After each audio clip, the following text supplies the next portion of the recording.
The compilation of Final Fantasy VII was a series of extended universe games and multimedia that would attempt to reveal all the stories of Gaia before and after the events of the original Final Fantasy VII. From Advent Children to Crisis Core to Dirge of Cerberus, they tried to expand every aspect of VII's world that they could, without outright doing a remake, at the time, or a true Final Fantasy VII 2. None of those games would be more elusive to Western audiences than that of the Japan-only Before Crisis Final Fantasy VII, which was actually the first game released in the compilation of Final Fantasy VII, but this was made exclusively available for the Japanese FOMA mobile service in Japan in 2004, and was never released in the West. Back then, mobile game development was a lot more complicated. You had a lot more operating systems than just iOS and Android. It was a prequel game taking place before even the events of Final Fantasy VII, where you played as the Turks, and even got an inside look to some of the backstory of Avalanche. It was also the first major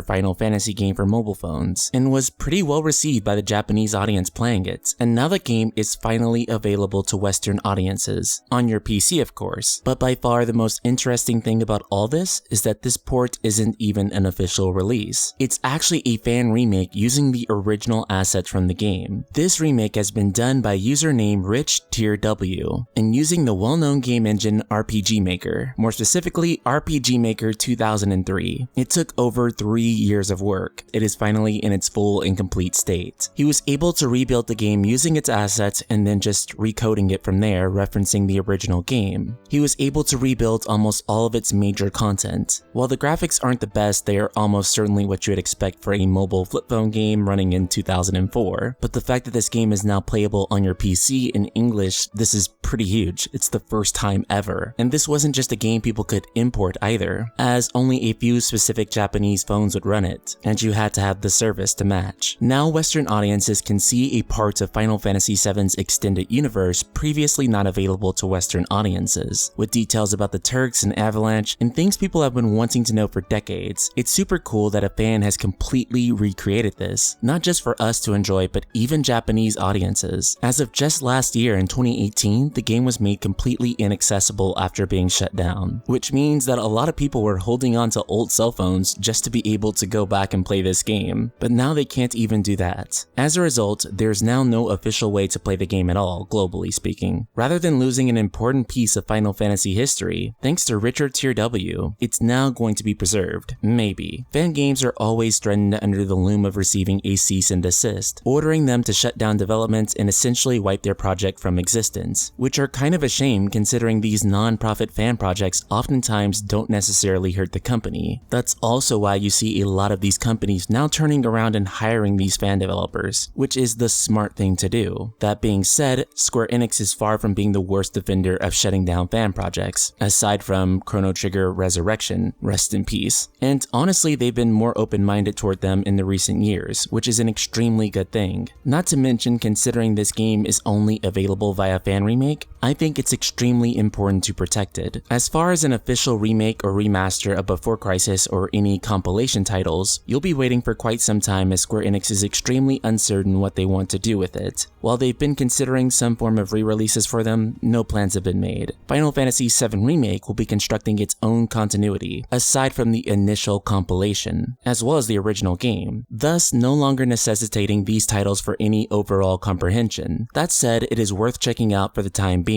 And with that said, Ultima Weapons, will you be playing Before Crisis Final Fantasy VII for the first time now that it's complete in English? Or are you good just waiting for the remake? Subscribe, click the bell icon, and let me know in the comments below. And if you've been enjoying my content, be sure to check out the Patreon for the Night Sky Prince, like my awesome supporter Jesse Berg, who's helped keeping this channel going and growing. You guys really are amazing. Shout out to Jesse and the rest of the Ultima community.